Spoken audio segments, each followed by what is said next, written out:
Hello, and welcome to the Political Institutions and Political Economy PIPE Symposium on the development of the American West at the Bedrosian Center here in the Price School at the University of Southern California.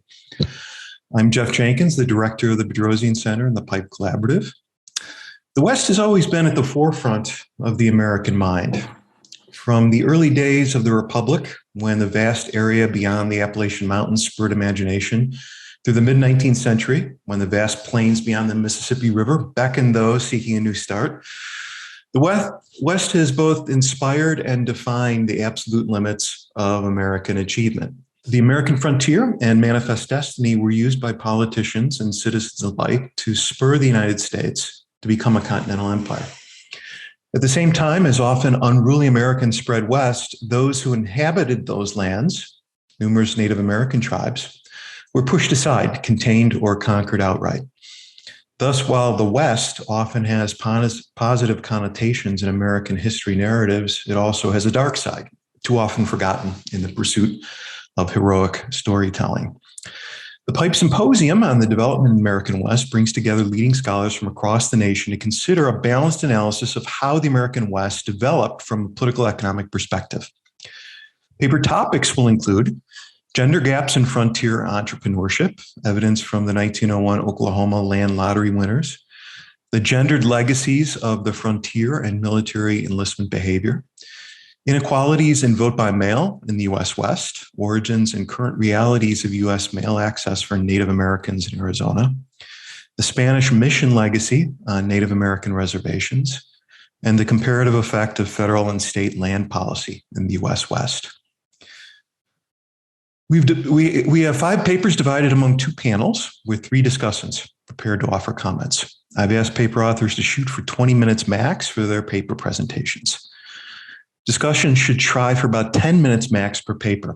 That will leave some time at the end for back and forth and questions from the audience. Finally, following the presentation of the 5 papers and a short break for lunch, the political economy of the development of the American West will conclude with a keynote talk by Emily Conley, Brandeis University, on her forthcoming book, America's Succession, Trusteeship, Capitalism, and Native American Dispossession in the United States. And I'll just read a short blurb on the book. This book manuscript examines the rise of federal trusteeship over Native people's money, a form of control that continues into the present. Tracing the story to the nation's founding era, the project analyzes a little-known federal policy, holding Native money in trust. Starting with the United States' earliest treaties with indigenous nations, federal treaty commissioners offered trust funds as payment for ceded Indian land. Federal officials then invested the bulk of this wealth in state bonds, securities that state governments issued to finance infrastructural developments like roads, canals, railways, and banks. By converting indigenous wealth into capital for an array of states from Alabama to Illinois, Florida to New York, Indian trust funds created vectors of investment that spread indigenous people's wealth throughout the country that dispossessed them. This project argues that Indian trust funds advance an imperialist strategy that I term fiduciary colonialism, a form of territorial acquisition carried out primarily through the expansion of administrative control over indigenous wealth. In the aftermath of post-revolutionary frontier warfare, federal officials embraced fiduciary control in order to minimize the costs of militarized conquest. In the process, they repurposed indigenous wealth as capital and skewed bilateral diplomacy in the federal government's favor. So there's more that I could read, but I'll leave it there at this point since we're really right at 9 o'clock. So the first panel is, as I mentioned earlier, is a couple of papers on gender. The first paper is Gender Gaps in Frontier Entrepreneurship, evidence from 1901 Oklahoma land lottery winners by Jason Paulus of Harvard Medical School. Thank you, Jeff. So my name is Jason Pulis. I'm a postdoc at the Department of Healthcare Policy at HMS.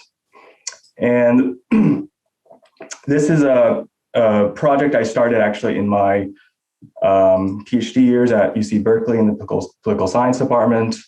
My dissertation was actually focused on the political economy of the American frontier. So the motivation for this paper, so Turner, notably in 1956, remarked that free land meant free opportunities for settlers on the Western frontier. But not much attention at all has been paid, at least in the historical literature, on gender differences in entrepreneurial activities of Western settlers.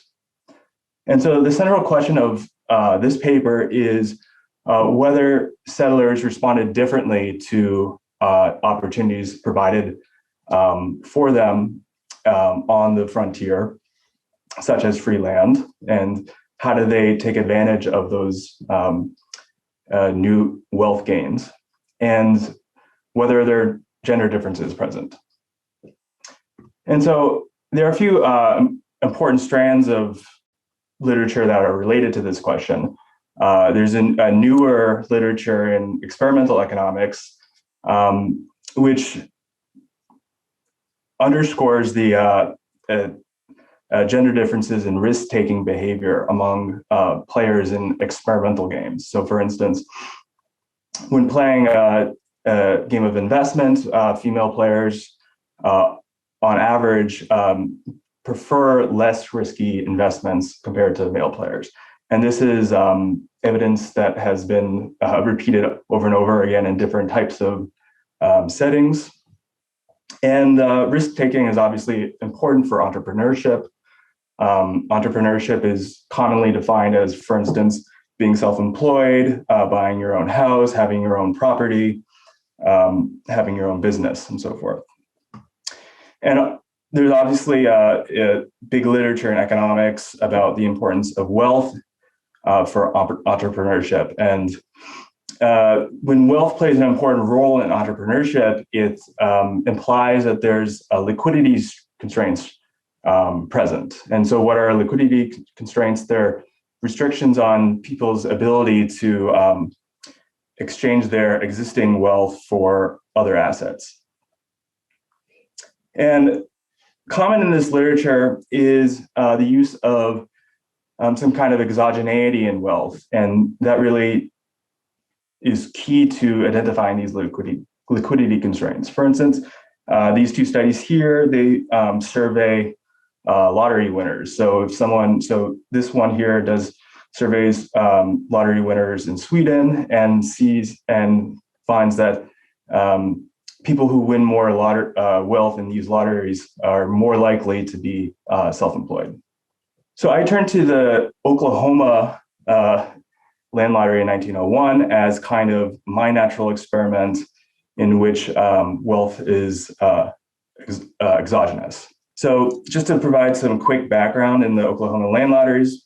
So tribal lands were opened to non-native settlement beginning in 1891. And so these were the years prior to Oklahoma's statehood in 1907.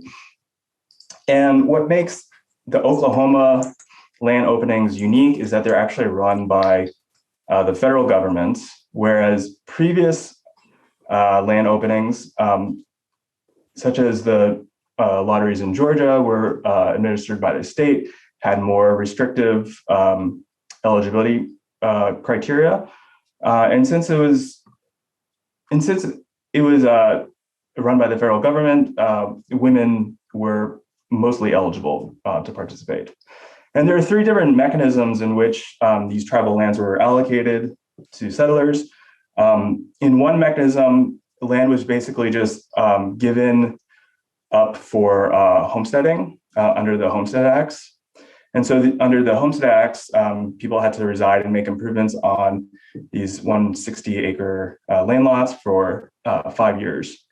And there's a head of household requirement, which practically excluded married women from participating from filing a homestead claim.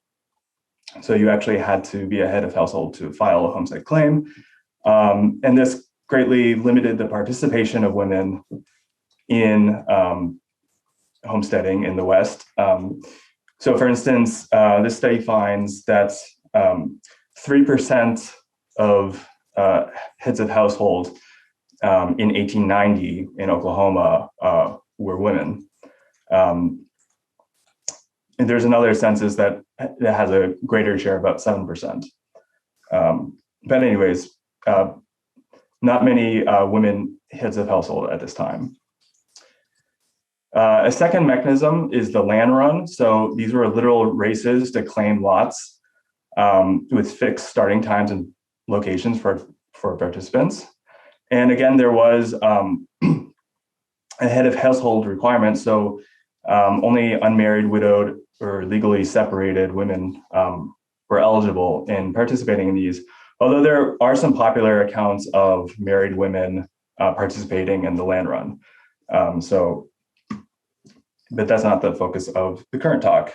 So the focus of the current talk is this lottery mechanism in which 160-acre lots were randomly allocated to registrants. And so this had a head of household requirement and also a homesteading requirement, but for 3 years instead of the 5 years.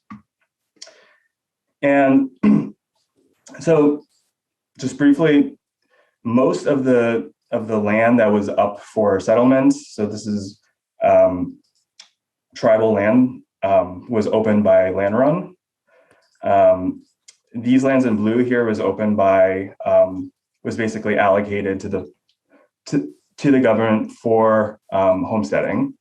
And in orange here, so this is the land that was up for grabs from the lottery. And so this is the focus of this paper. Basically, the leftovers of the lottery were opened by sealed bid after the lottery happened. Okay, so briefly discuss the process of the land lottery. So it opened 2 million acres of land. So that's about 5% of the total land area. The lottery created 2 districts, El Reno and Lawton. And so registration was open to heads of household who didn't already own 160 acres. And participants could either register at El Reno or Lawton, depending on where they wanted to claim their land if they had one. So El Reno notably had an exclusive women's booth and also had railroad access. And so this becomes important later on. Lawton, however, was known to have more valuable land. And so Lawton was also a popular choice for registration. In total, 170,000 people registered for the chance to win one of 13,000 lots. So 6,500 lots in each of El Reno and Lawton. And so the way this happened is that there were 2 of these large hoppers, so one for El Reno and one for Lawton. And these officials from the General Land Office randomly drew envelopes containing the information of each participant from one of the hoppers. And they did this sequentially in order. And they wrote down the draw number according to each envelope. There's a lower bound estimate for the 160-acre lot of about $500. And this was about equivalent to the average annual income in 1900. So winning one of these lots was a big deal economically. And so this is a picture of one of these envelopes that were placed in the hopper. So this is for Maura Davy. She was 23 years old, from Illinois, white. It has weight and height. So this is description. So if they had one, just to make sure that there was no fraud happening. But so the weight and height, unfortunately, is not in these lottery records that I use. So the lottery records have the name, residence, where they had registered, Lawton or Reno, and the draw number, which is important. So I infer winners' gender by their first name. So I do an exact match of their first name to a census database that has their gender inscribed. And so there are obviously limitations with this approach, but I think it's the easiest and most technically sound one. And then after I have the lottery winners, I link them to the GLO records of land patents. So these are publicly available records. You can find them online. And the land patents describe the initial transfer of land titles from the federal government to the individual. And you can access this database by authority. So I focus on two different authorities. These are the most widely used authorities for distributing land from the federal government to the individual at this time. So one is the Land Act of 1820. So these are direct cash sales from the federal government to the public, so people buying land. And this is actually how most of the land in the West was distributed at this time. I also focus on the Homestead Act of 1862, which is another popular mechanism of distributing public land. And so these were an exact match of name and location of winners to these records. And so the outcomes are formed essentially if the winners are linked to any of these records after the 1901 lottery. And so here's some summary statistics of the linked data set. So you'll notice here that, importantly, 6.4% of the participants were female. Most of the participants, most of the participants registered, female participants registered in El Reno, which can be explained by the fact that they had an exclusive women's booth for registering. So maybe that made it easier. Most of the women had lived in Oklahoma at the time of registration. And actually, compared to men, women were more likely to have actually lived in El Reno at the time of registration. So these are the post-treatment outcomes that result from linking the winners to the land records. And you see overall about 10% of the winners had purchased land from the federal government after the drawing. And about 6.4% had, in addition to what they won in the Oklahoma lottery, had done an additional homestead after the lottery. And importantly, we see gender differences between these outcomes. So men are about 3% more likely to purchase land than winners, and about 3% more likely to homestead compared to female winners. And so descriptively, we can see gender differences in this type of entrepreneurial activity. I'm running out of time, so I'm gonna quickly go through this. So the draw order was an approximate rank ordering of lottery wealth in terms of the option value of the land. And this is pointed out by Bluckley and Ferry, who also used the Oklahoma land lottery as a natural experiment. This is a working paper before their Georgia lottery paper. And this lottery mechanism motivates the estimation of a dose response function that relates each value of a dose, for instance, the decile in which the draw number was within, to an average outcome under each decile. And so instead of using the draw number as the treatment variable, I use draw number decile. So basically bin each draw number into 10 bins. And this is essentially because there's only 2 people who got one draw number. And so this is just basically creating a summary of draw numbers.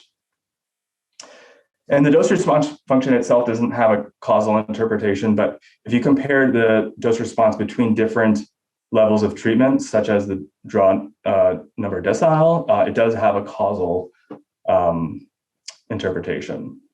And so all this work, I'm assuming unconfoundedness, so the potential outcomes of each winner is independent of their draw number decile, conditional on the observed covariates. And we can't directly test this assumption, but we can indirectly test the assumption by detecting certain imbalances in draw number decile with respect to the pretreatment covariates. And so that's what I do in this plot. It's a balance plot. And so each p-value here is from a bivariate linear regression of an indicator for the first draw number decile on each covariate. So this is seeing if there's imbalance within the first draw number decile. So that's getting draw numbers 1 to 650. And remember, those are the most valuable draw numbers because winners were choosing land in the order in which they were drawn. And so there's no imbalance in terms of gender, district of registration, or state at time of registration.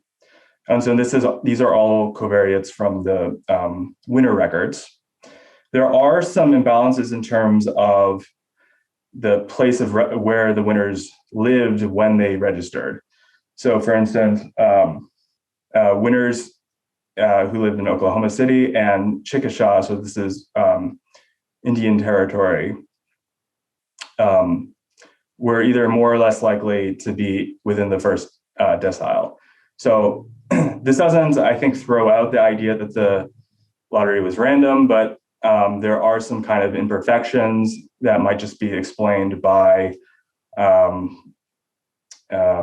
chance. And so I think it's important to use these covariates when adjusting for the estimates. And so I do that.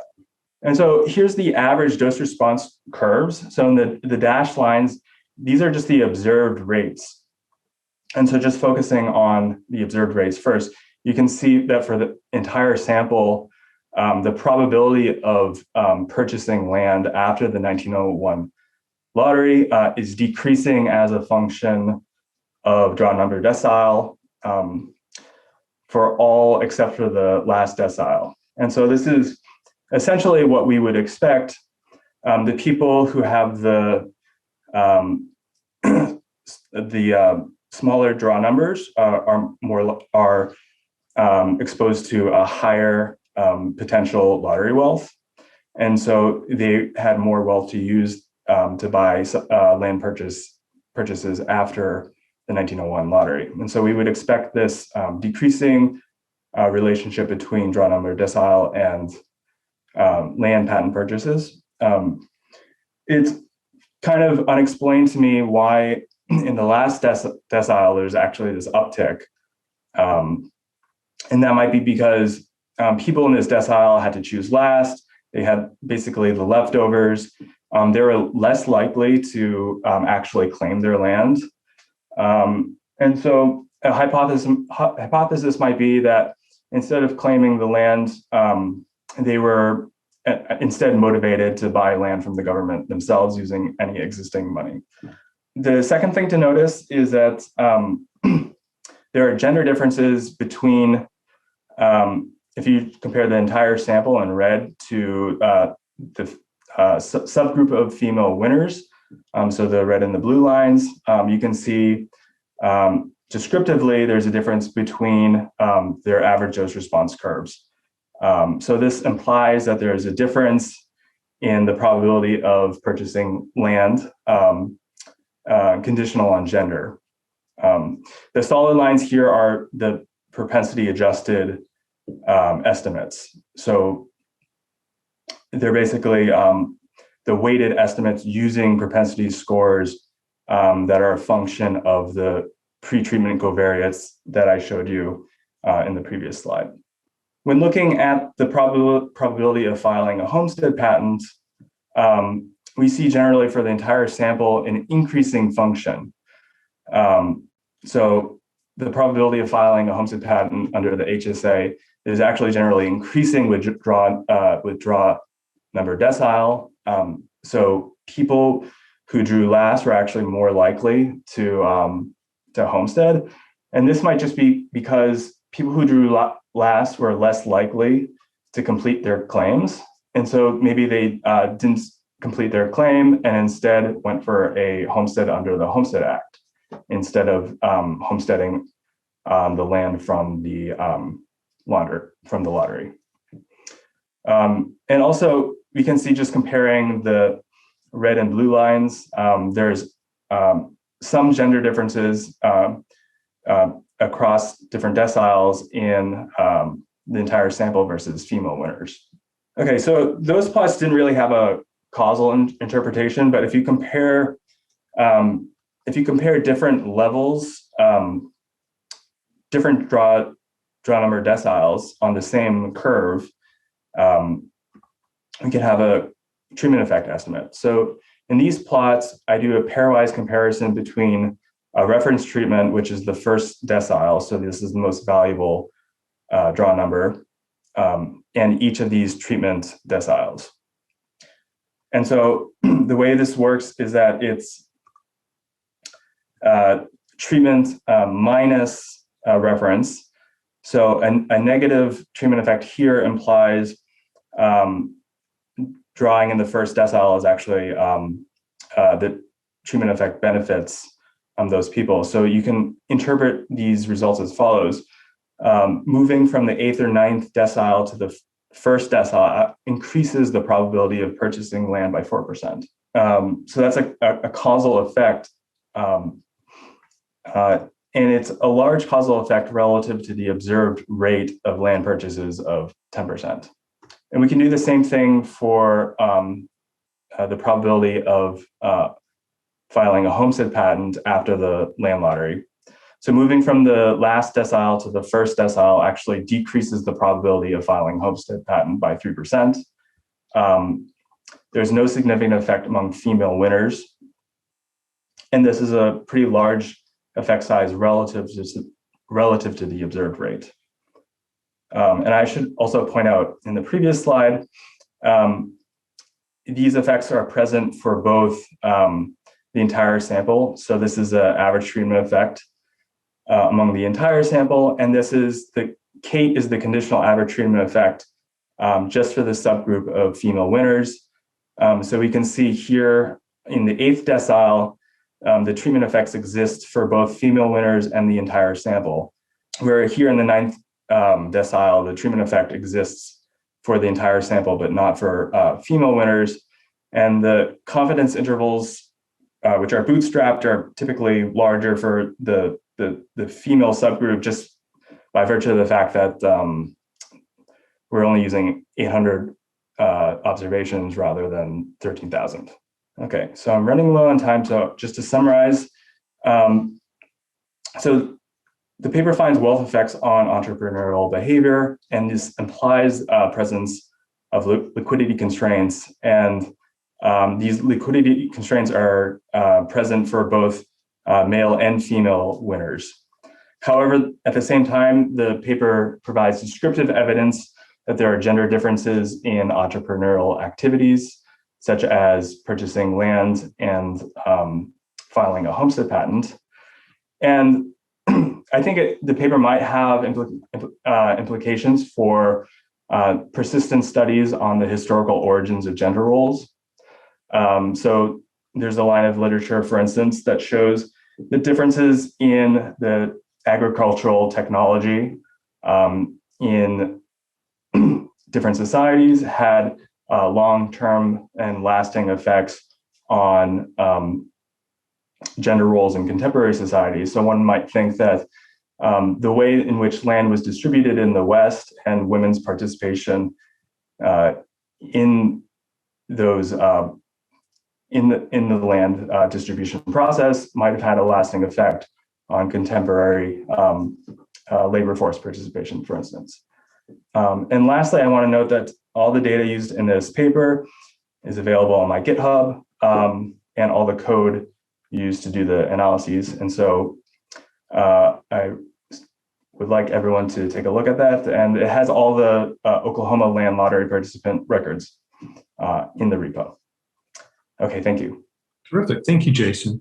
So the second paper is by a foursome from Rice University, The Gendered Legacies of the Frontier and Military Enlistment Behavior.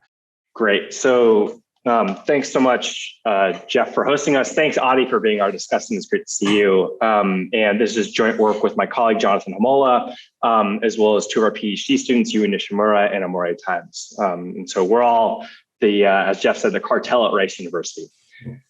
And so the main question we're going to focus on in today's talk is thinking about how the local legacies of the frontier shape the decisions of men and women to enlist in the US military. And so there's a large body of research in historical political economy, which thinks about how the US West and the frontier more generally has led to this unique cultural identity. It's shaped long-run political preferences. It's led to its own unique governance institutions. And largely this work, in our view, kind of focuses on the nonviolent politics which resulted from the development of the frontier. And what we're going to do is build upon this body of research and instead focus on the choice to fight, and in particular, in the choice to enlist in US military forces. In our paper, we're going to focus on military enlistment during World War II. We think this is a really nice case for a number of reasons. So first, of course, World War II was this large consequential conflict for both US military history and also the world more generally. And it also led to this large-scale voluntary military enlistment, both for men and for women. And so it's this first conflict where women are really able to enlist at a large scale. And given our theoretical interest in understanding the legacies of the frontier for military behavior, both among men and among women, it's this really nice, we think, case for us. From an empirical perspective, the enlistment records are publicly available. And what that's going to allow us to do is pull together these enlistment records on millions of individuals. We're going to use that to compile a county level data set for all World War II military enlistment. And so what you can think about is we'll have a proportion of individuals within a county who enlisted both for men and for women. All right, so that's where we are going to be headed with the empirics. Throughout our project, we're going to theoretically think about the legacies of the frontier as being transmitted through individuals' locations. So places will vary in the amount of time they were on the frontier. And theoretically, what we're going to think about is how the amount of time places were on the frontier allowed for the differential development of different types of cultures, different types of constraints that may face men and women, which may in turn have these long-run consequences for their military enlistment behavior. And so theoretically, we're going to first focus on the military enlistment behavior among men before or after which we turn to the behavior among women. And we're going to argue that for men, we have this theoretical tension driven by a variety of mechanisms that past research has highlighted have been shaped by the legacies of the frontier. And so first, I think many of us are familiar with this idea of about how the frontier fostered a culture of rugged individualism, where individualism was the key characteristic of individuals who sought out the isolated living on the frontier. And also, it was a type of attitude which was very much required to stay. And so we can think about these individuals as being very self-reliant, and you really had to be willing to kind of go it on your own. Recent research in economics has highlighted how these individualistic attitudes perpetuated in the long run. And so we see this kind of unique cultural development on the frontier where individualism and anti-federal government attitudes were pervasive. And so we're going to think about as how these individualistic attitudes, which culturally developed differentially across locations, might have in turn affected individuals' long-run military enlistment behavior. And so generally what we think about as military service and military enlistment behavior is being driven in part by an individual's willingness to self-sacrifice for the collective good. And so I think in our minds, this is very much in tension or at odds with the individualistic attitudes that we saw develop on the frontier. And indeed, we see throughout World War II, US military recruiters seem to actively recruit individuals or entice individuals to fight by appealing to these collectivist notions. And so here we have a poster from the Army Air Force, and they're saying, you know, the US military, the Army Air Force is the greatest team in the world.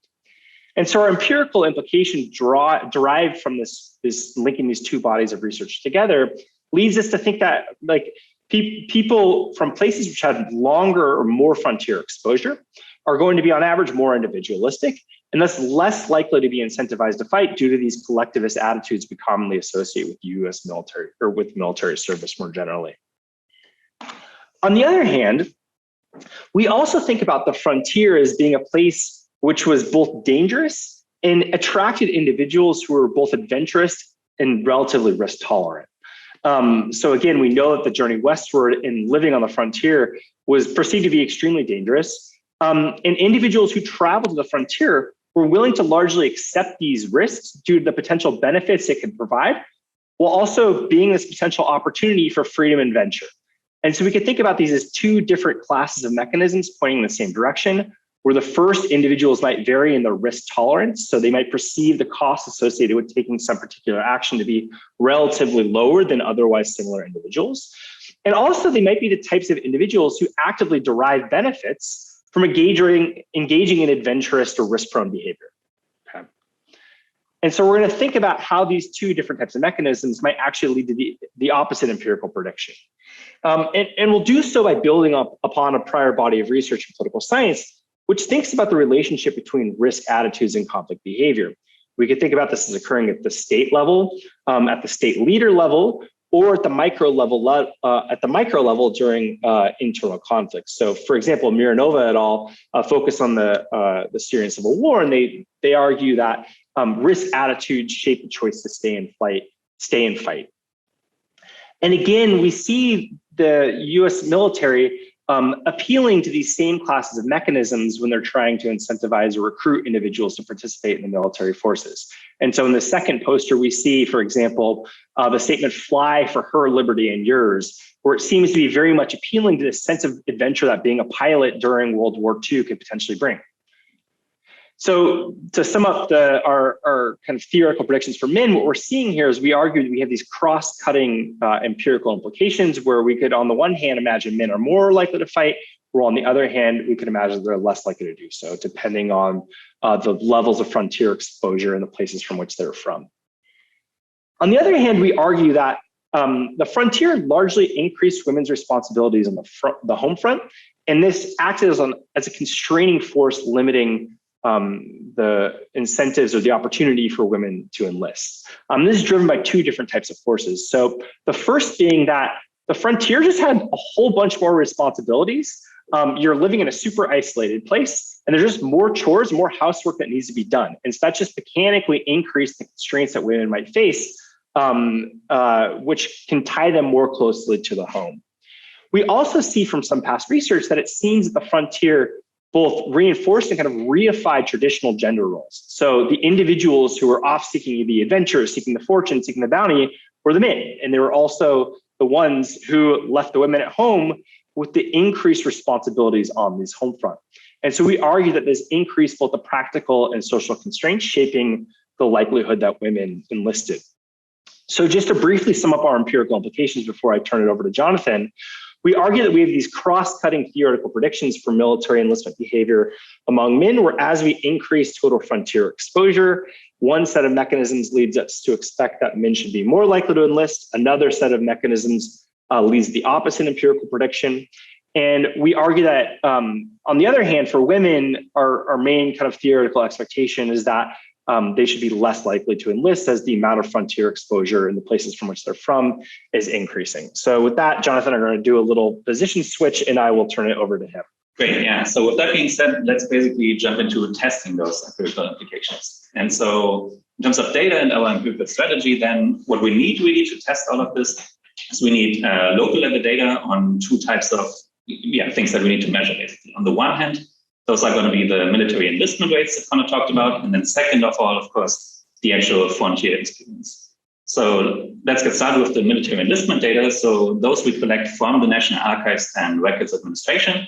And what that gives us is basically individual level information on all enlistees during World War II. And for these enlistees, what we're getting and what's important for our project then here really is that we know both their place of residence as well as their sex. And so one quick side note here is that we're very explicitly focusing on enlistees as opposed to draftees, because that really allows us then to focus on kind of this voluntary choice to fight during World War II. And so by grabbing this data from the archives, then what we're getting is with information on over 2 million male enlistees during the Second World War, as well as 133,495 women who enlisted. And we're focusing on this time period between 1938 and 1945. What we're doing with this data then is, as Connor mentioned earlier already, that we're basically for each enlistee determining what was the county that they lived in. And then based on census data, we're calculating this enlistment rate, basically, right? So just simply the number of enlistees by county divided by the county population. And we're doing this for every single county and split by sex, basically. So here just real quick some descriptors. So here we just have sort of the overall number of enlistment over time, so on a monthly basis, from January 1938 all the way to August 1945. And perhaps we can, I can just quickly mention like three quick spikes that really stand out. So here we see Italy declares war. So after that, we see sort of the first major spike of men enlisting. We have the attack on Pearl Harbor, which leads to a second major spike. And then here, this third line is particularly interesting for our study. That's when the WAAC bill passed, which for the first time actually allowed women to enlist. And so this is then when we see here in blue, basically the first women enlisting during World War II. Okay, so now here what we're looking at is basically now based on this information at the county level, sort of the geographic distribution of enlistment rates across the country. And so in the top half of the figure, we see the enlistment rates for men. At the bottom, we see the enlistment rates for women. And so if we just look at the scale of these two maps, right, the first thing that really stands out very strikingly is, of course, that the enlistment rates for men are much, much higher than the enlistment rates for women. So for men, we go up to something over 6% of a county's male population that enlisted, whereas for women, we just get to around 0.5%, basically. Now, if we're trying to sort of determine some strong patterns here in terms of the geographic distribution, we think there are none that are like super obvious or striking. Perhaps if we focus sort of on the Northeast, we see sort of for both men and women, enlistment rates are relatively high. But then if we look at a state like Texas, where we are located, of course, right, we see that sort of the patterns, if we just compare across sort of the weights for men and weights for women, those patterns differ quite a bit. So there are really, we think, no obviously super striking patterns just by looking at the map here. Okay, so then moving on to sort of the second main type of information and measure that we're using here. And so this is now capturing this idea of the frontier experience. And so here we're using a county level measure that was developed by Bazzi et al., a paper that Connor mentioned earlier. And the whole idea of this measure is basically that it's, again, based on the census, and it's looking at the number of years a given county spent at the frontier between 1790 and 1890. And what we're doing then for our study here is that we're dividing it by 10 to basically have it scaled by decades. So how exactly are they going about measuring this? First, right, we need to define what is the frontier. And so in this approach here, the frontier is defined as the line at which the population density falls to below 2 people per square mile at any given point in time. And so then once we have this line, the frontier identified, we can then identify also what is the frontier county. And so those are going to be all the counties who are within 100 kilometers of the frontier line and have a population density of less than 6 people per square mile. Okay, so what does this look like if we then plot it actually? This is what we're working with in our main analysis, where, again, following Bazzi et al., we're only using and focusing on the east to west frontier. And so if we're now again sort of looking down here in Texas, where the 4 of us are sitting right now, we see that we have quite some variation in Texas, for example, in terms of the frontier. But if we're looking at California, right, where Jeff and Adi, where you guys are, we see that in our main analysis, basically, those counties wouldn't be included. But then we also have some robustness checks where we're using the full country and then basically also including the West Coast frontier. But again, for the main analysis, we're only going to be focusing on sort of this east to west frontier. Okay, so now in terms of the model specification, we're also following Bazzi et al. And what we're modeling then is now going to be the enlistment rates separately for men and for women at the county level. Our main explanatory variable of interest is going to be this total frontier experience variable that I just talked about. We have a number of pre-treatment covariates. So those are mostly going to be sort of the county area, latitude, longitude, average temperature, average rainfall, elevation, distance to lakes, and so on. We're including state fixed effects, but the results are also robust to not using those state fixed effects. And then standard errors are going to be clustered on 60 square mile grid cells. And then these are our main results. So if we're starting by looking at the effect of the total frontier experience variable on the enlistment rates among men, we find a null effect basically, relatively small effect, not statistically significant. But if we look at the effect on enlistment rates among women, we find a negative and statistically significant effect. So that second effect among women, that would be in line with sort of our hypotheses and our theoretical arguments that Connor talked about earlier. Whereas for men, right, we sort of had those competing hypotheses and we see neither of these hypotheses working out. So it might be perhaps that those two possible effects that Connor talked about might be canceling each other out here. In terms of the effect size, right, to put this into context here a bit, so the average female county population in the 1940 census was around 20,000. The average female enlistment rate is 0.11, so that would mean that in an average county with 20,000 women, we see 22 women enlist. And if we're now changing total frontier experience from the 25th to the 75th quartile, we would see a decrease in women enlisting by 2. So instead of 22 women, we would basically see 20 women enlisting. Again, that might seem like a relatively small effect, but similar to Jason's paper earlier, if we're taking into account sort of what the baseline of the variable is to begin with, right, it's actually basically 9% of the baseline. We can also think about it in terms of standard deviations. If we increase total frontier experience by 1 standard deviation, that would lead to a decrease in women's enlistment rates by 12% of the standard deviation. Okay, and so then in a second step, what we want to do is that we are trying to unpack sort of this effect that we find among women a bit more and think about the mechanism here. And so this part now is going to have 2 small sections. First, we're basically thinking about how the frontier shape women's roles in the home and sort of in society at large. And what we're doing in this analysis then is basically that, again, we're going to use 1940 census level data. At the county level, we're going to use most of these variables. And what we're doing then is we picked a number of variables that we think allow us to sort of capture the role of women at home and in society. And so more specifically, we're looking at labor force participation among women, marriage rates among women, the share of women who were housekeepers and not part of the labor force, the share of women with at least 1 child, and the average number of children per woman.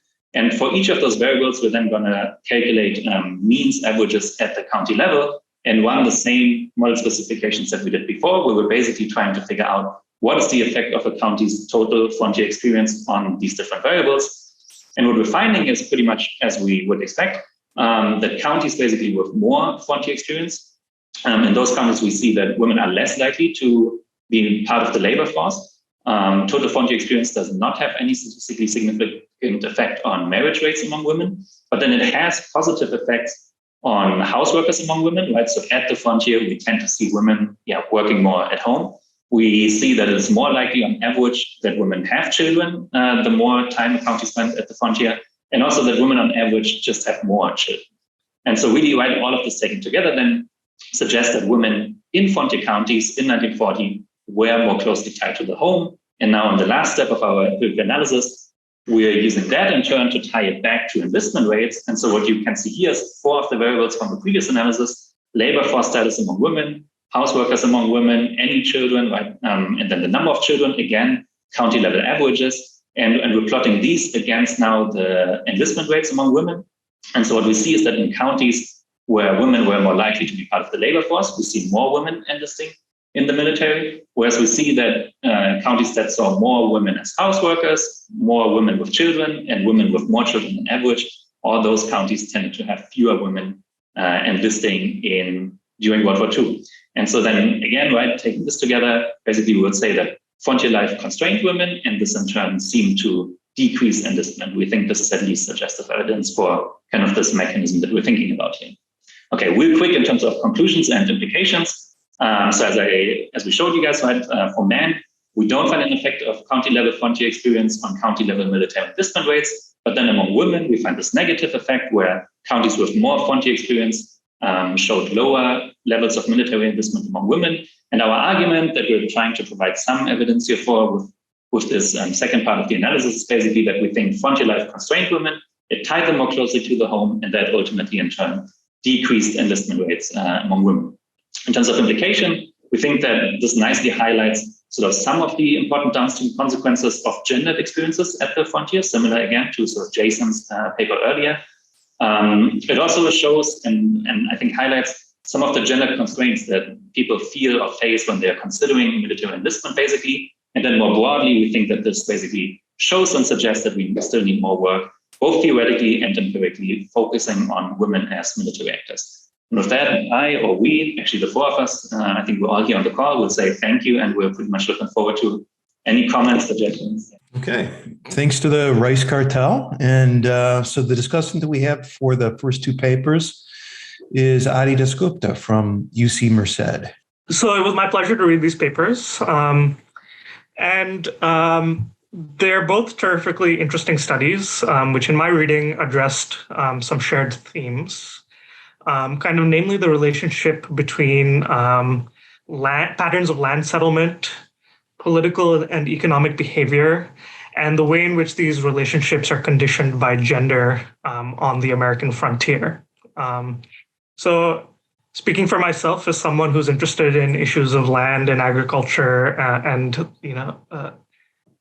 the political consequences of dynamics related to these things, I thought this was a fascinating context.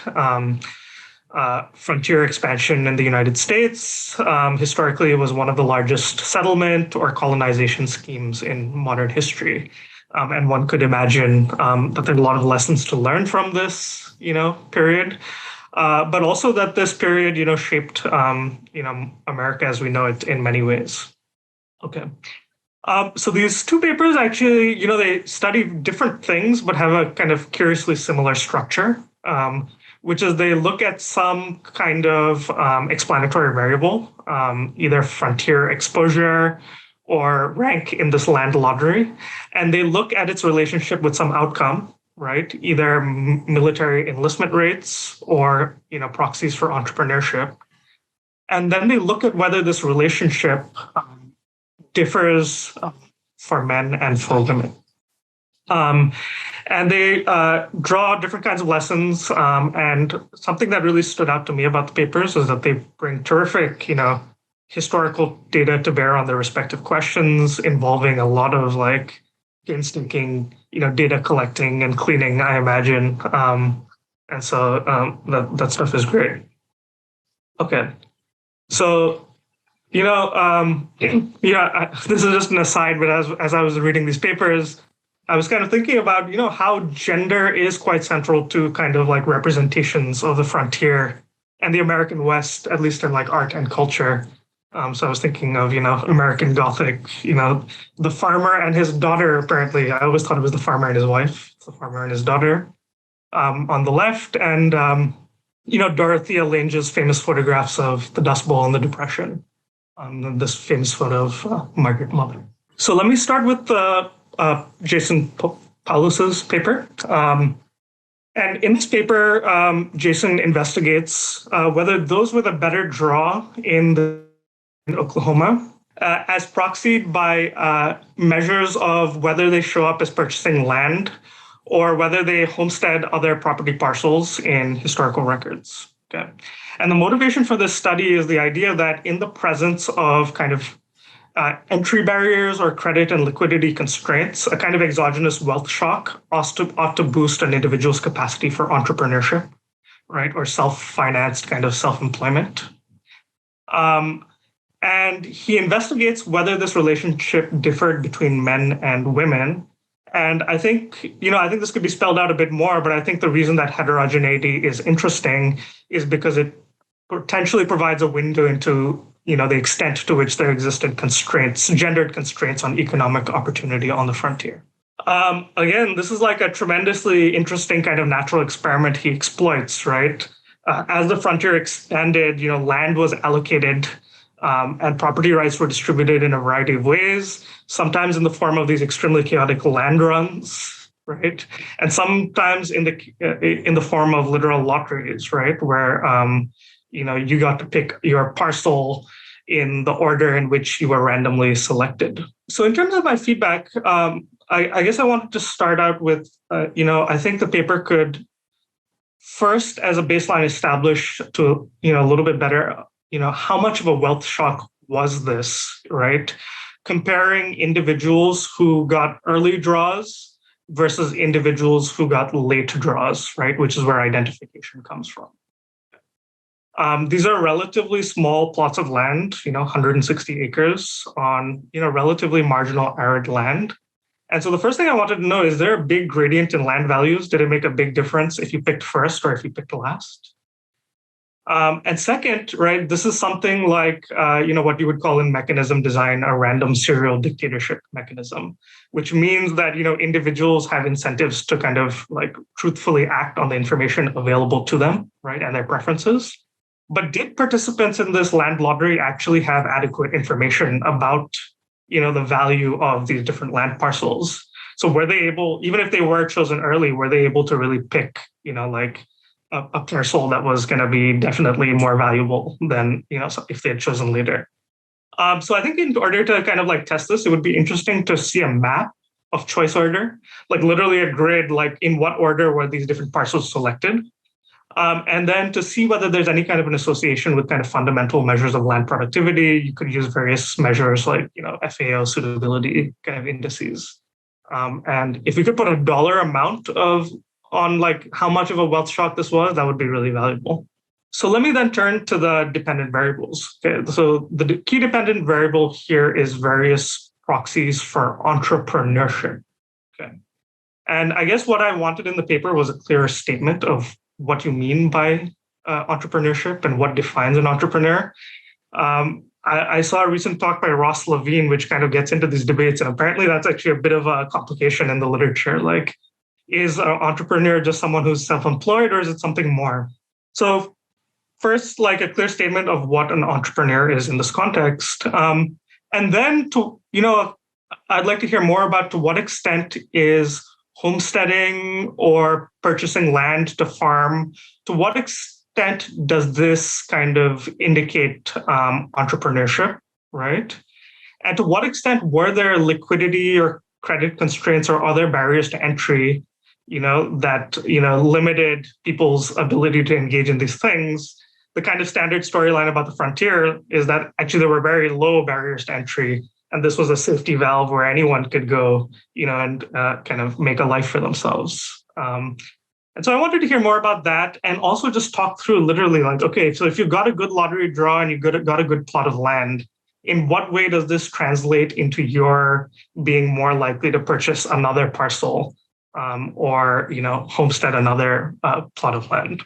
Just some of these like micro stuff. Okay. And finally, I just had a couple of thoughts on empirics. So just looking at the XY relationship, right? You're expecting a kind of negative association between lottery, rank, decile, right? And these proxies for entrepreneurship. Does that really exist in the first place? It seemed a little bit noisy, right? And part of this noise is coming from, like you are basically dividing treatment into many kind of decile indicators. And using this highly kind of like non-parametric dose response kind of framework to study treatment effects. This is actually a question from like curiosity, like why is this necessary, And I guess I was wondering like, why not kind of gain some statistical power by pooling with some kind of a smooth polynomial or flexible kind of function approximation in a regression framework instead, right? And I think if you send this out for a review, like at least social scientists might be interested in that, although I understand public health, maybe your approach is more common. Okay. Final comment is, there are some suggestive differences just from like visual inspection in the association, right, between draw number, decile, and these outcomes for men and for women. It's a little hard to tell from visual inspection alone, and it would be really helpful to have a formal statistical test of whether the treatment effects you identify in these subgroups are actually statistically differentiable from one another, especially given the small number of women in your sample. So I know those are technical, but this was a terrific paper, and there's a lot of food for thought here.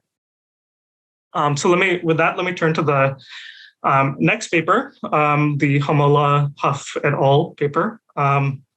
And so this paper, also tremendously interesting, investigates whether counties with more total frontier exposure historically saw different sort of military enlistment rates for men and for women during World War II.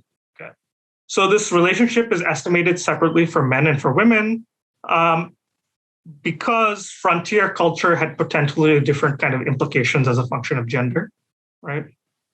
What the authors find is that total frontier experience was not associated with differences in men's enlistment rates, but was associated, negatively, a small coefficient with women's enlistment rates. Okay. The takeaway that I sort of got from this paper is that I think it provides a potential caveat to the idea that this frontier was a kind of free-for-all and a space for freedom and individualism for all individuals. But no, there were obviously, huge gender constraints here, not to mention a number of other forms of discrimination. So, one of my biggest reactions to reading this paper was, I think the paper could benefit from a clearer motivation in terms of why are we asking this question?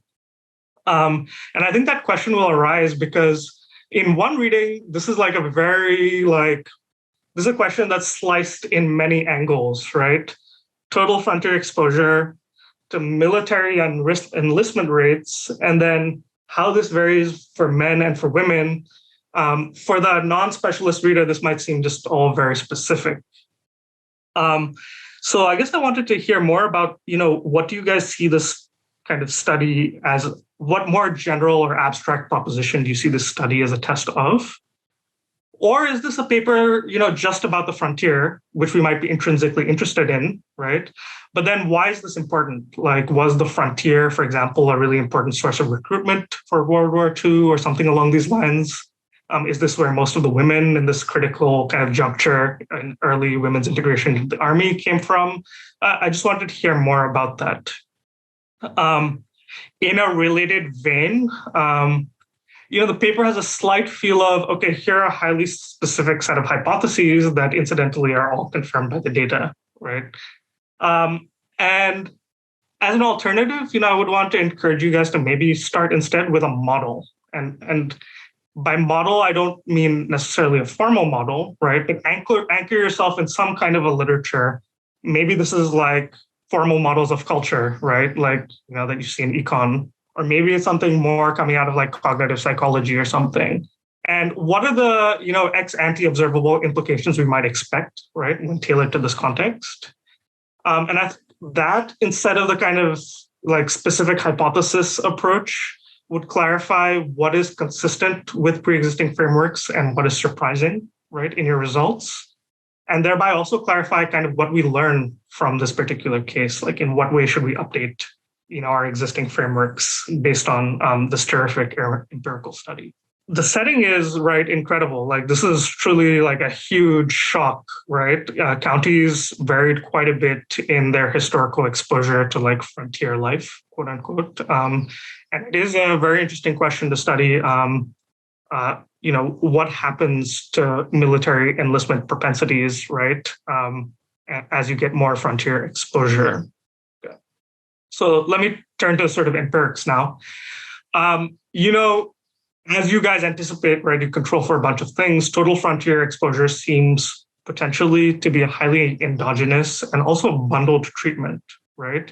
In the sense that places that have more time historically on the frontier seem very likely to have been selected, right? I'm imagining places that were settled later because they were more rural, probably had lower land qualities, potentially more arid. I could imagine them being potentially different on a host of dimensions. Okay. Another thing to think about is what we call the frontier, right, is kind of a socially constructed bundle of attributes, right? It's not like a thing you can manipulate in the world. It's like a concept we attach to some kind of experience. And so conceptually, I wanted to know more about, what attributes of the frontier should we think of as confounders that we want to like control for, and what attributes are actually part of the treatment of the frontier as you imagine it. So it would really help to spell this out conceptually and also provide a table of correlates, right, of this TFE variable. In your empirics, you control for a bunch of things. It would be useful so you're basically identifying from the residual variation in TFE that's left over. It would be interesting to have maps of what that residual variation looks like.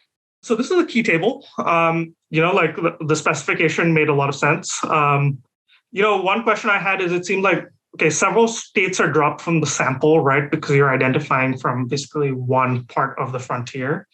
But also several states that are in the sample, several counties are pruned altogether. And I guess I wanted to hear more about why are these counties not given zeros in terms of on the TFE variable, as opposed to just being pruned from the sample? Like, is that not generating some kind of sample selection bias? I don't know the answer, but I would want to hear one. Oops, that's my cue to end. There's other things to talk about. I guess the main takeaway, right, is that basically there's a negative effect for women, but not for men. The coefficients, of course, are both negative, and just in terms of like absolute magnitude, it's bigger in the case of men, right? I'm guessing if you standardize that effect, maybe it's smaller, but I just wanted to hear a substantive interpretation. Is this just about more noise when you're estimating for men, or is this actually a substantively different relationship? I have other comments, and I'll just email you directly. I want to leave time for like Q&A. But terrific paper, and give me a lot of food for thought. Thank you. Okay, thanks, Adi. Let me give the paper givers a chance to respond before we open it up more generally. Jason, any responses or thoughts? Well, thanks so much for those comments. There are a lot to think about. I'll just respond to one point you brought up about the participants having adequate information or not. Part of my research early on was looking at the newspapers at the time, and one really gets the sense reading through those newspapers that these were very informed participants, and they knew exactly where the most valuable lots are. And so at least qualitatively, if you look at some of the first winners, so the person who drew number one in Lawton actually died of typhoid right after the lottery, but that person selected the most valuable land outside of the city of Lawton. And that was kind of common knowledge. And also at the time, there was time between after the drawing and before selection in which people could go survey lands. So I think the qualitative evidence at least suggests that these are kind of like informed actors. And there's a lot of other important points you brought up, and I'll definitely make sure to address those in a revision. Thank you. Anybody from Rice?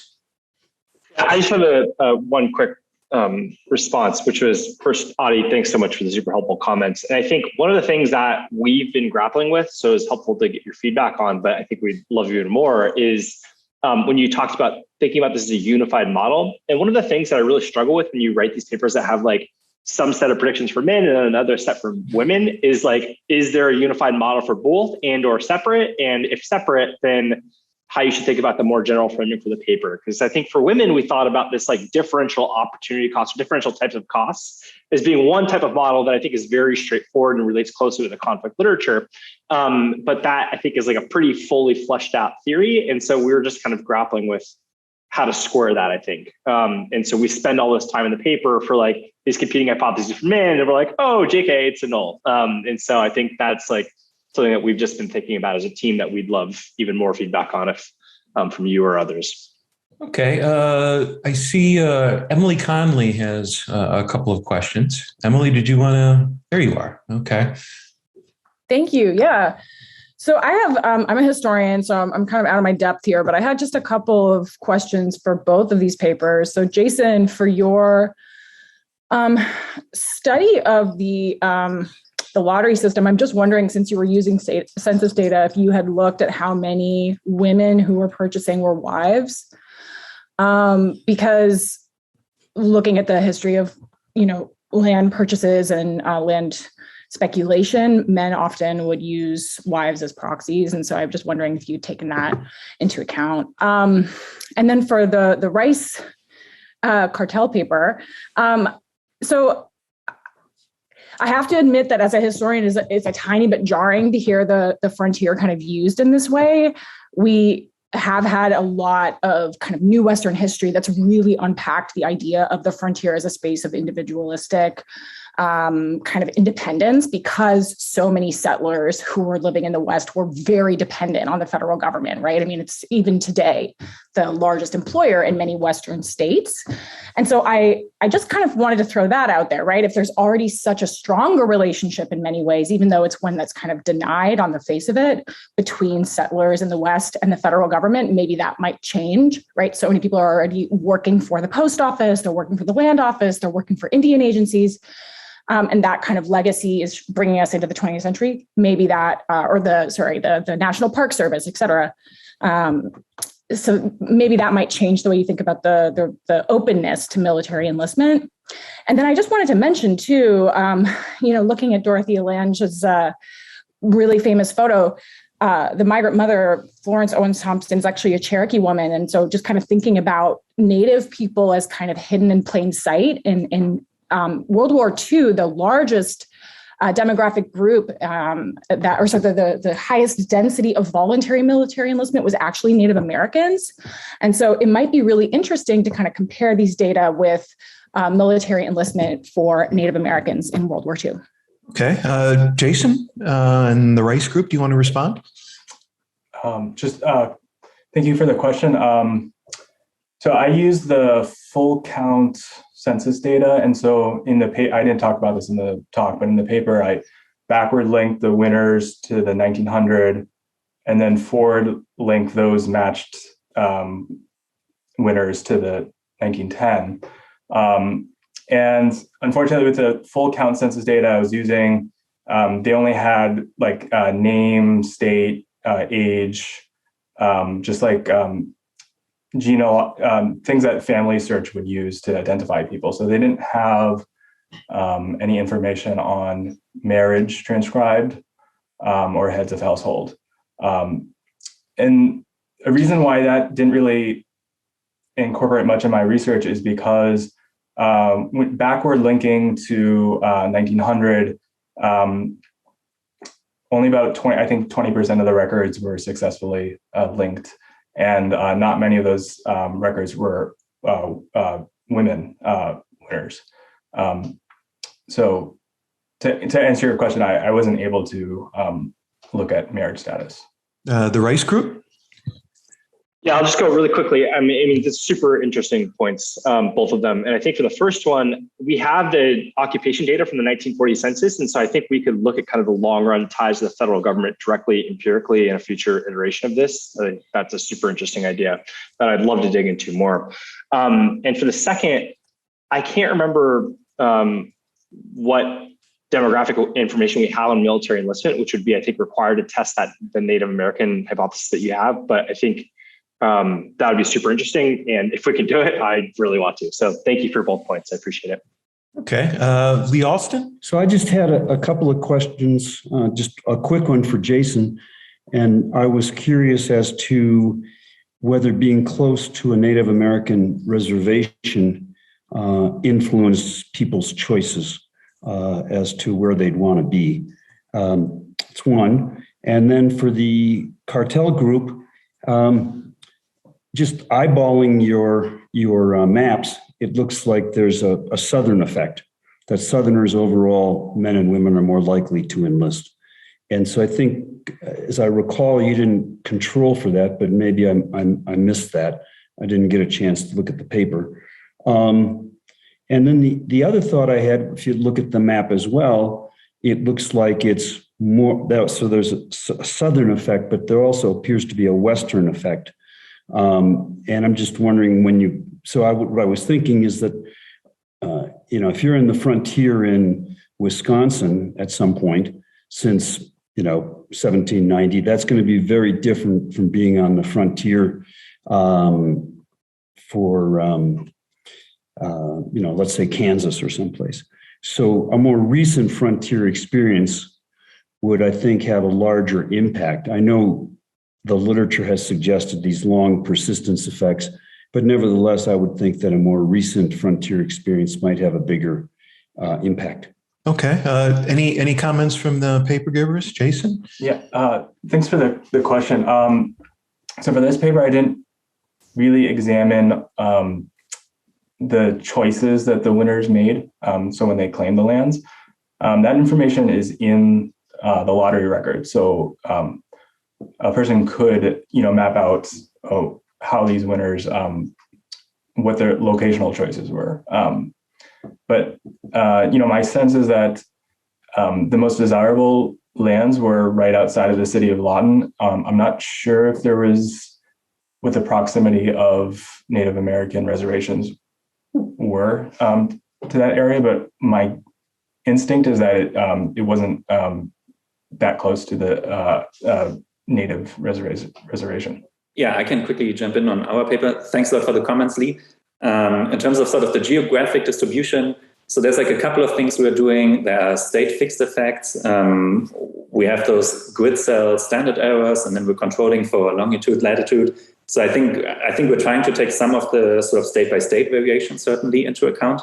And then the second point I thought was really, really interesting and really cool. So thinking more about how recent was the frontier experience, which yes, right now that doesn't feature in the empirical analysis at all, but I think it is something that we could sort of reconstruct, get out of the data that we have. And that would certainly be really, really interesting to look into. I think especially because here kind of the timeline that we're talking about, 1890, right, that is only 50 years away. So we would actually, we might have people who would still be alive, who still experienced the frontier then, as compared to 1790, which of course is a very, very different sort of dimension in terms of time that we're talking about here. So yeah, thanks a lot. Really, really great point.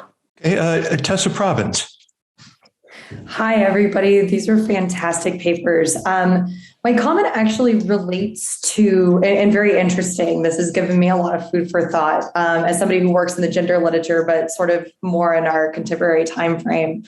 One of the things that I was thinking about in reading both of these papers, and what I wanted more from, although it manifests differently in each of these papers, is thinking about how women were treated in the culture surrounding women in the West as compared to the East. So like we know things like in the West, women were actually, there was very few women. And so they were trying to pull women out by giving them more economic and political opportunities. Like we see track records of women getting the right to vote in local and state elections, being able to participate in politics. And so I'm wondering if there is some factors in there, right, for the Oklahoma papers, and thinking about how the political culture and actually the drive historically to get women out there were impacted by some of these sort of Western policies, and how that compares to women in the East. And I think that could broaden it out. And for the second paper, right, and thinking about military enlistment, again, I love this idea of thinking about frontier experience and how does that impact, how is that impacted by some of the other experiences and cultural experiences that women were facing during this time, or some of the advances that women were actually getting in the American West compared to the East, and how that might be driving some of those differences. And I know empirically you're able to sort of take care of some of this state by state variation, but I think as a gender scholar, I would find that to be incredibly important in this aspect, in that aspect of the paper. Any comments, responses to Tessa? Jason? Yeah, thank you for the question. I just have a thought, I think a lot about the Don Thiel's paper about how the West was won. And the argument of that is, these Western governments were basically competing for migrants. And so in one of the ways in which they competed is by making society and politics more inclusive to everyone. So I thought about that paper a little bit when writing this paper. And, one distinction is that when opening the frontier in Oklahoma, this was the federal government. So these lands were negotiated from the tribes by the federal government.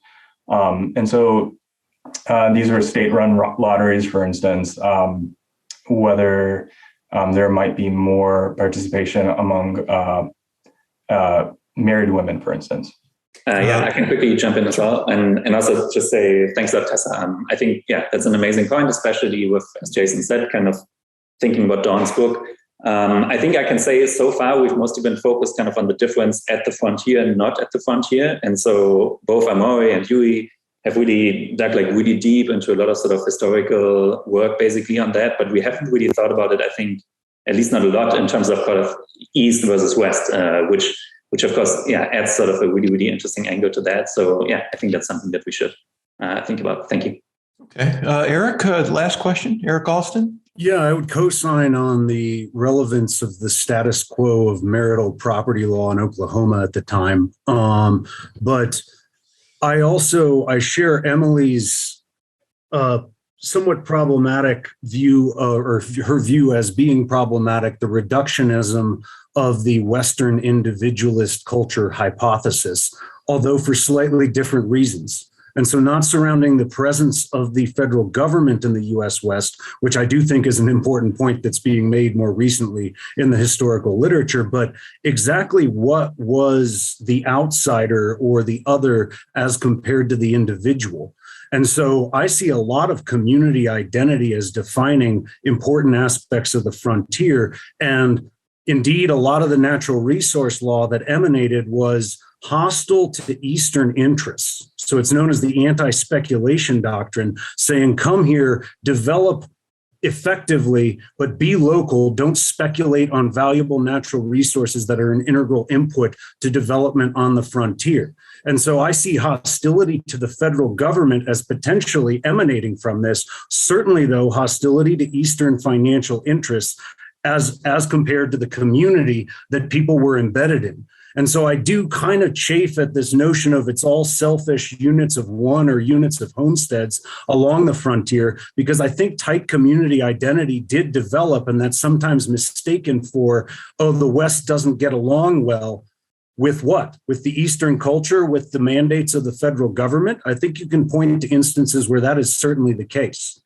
So that then brings me, though, to the kind of whether or not it's culture or economic growth or forces leading to economic growth that are what's being identified here, in the sense that I think mining, for example, was very much a solitary activity that didn't have complementarities between husband and wife in the traditional narrative of the homestead.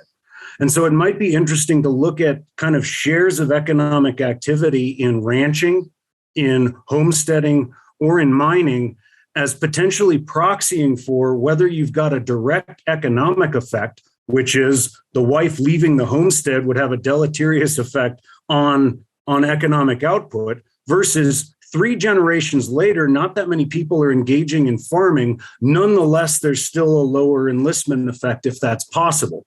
You might be able to get at that by looking at shares of economic activity devoted to different things that required a wife present in a greater or lesser sense. I don't know the extent to which, this community servicing mining where it had an impact on women. All I know is the kind of stylized brothel narrative, but I would be hesitant to reduce it to that level for this audience. Any comments from the paper givers? Just quickly, I appreciate the comment, and I think it's something that we'll continue to think about. What was particularly striking to me about it was the ways in which you conceptualized individualistic attitudes, but also kind of simultaneously having these very tight-knit communities and the relationship between the two. And I think that relates to this broader conception of like, what communities do people feel part of, and how does that in turn affect their aggregate behavior? And so I think for us, we were very much thinking about this in terms of kind of this very high-level national community. And I think what you've highlighted is a important and distinct conceptualization that our group will think more about. So we really appreciate the comment. Thank you. Okay, thanks for a great first panel. Thanks to Jason, thanks to the Rice Group, thanks to Adi for some great comments, and thanks to the group for some great feedback. And we'll see you in 10 minutes.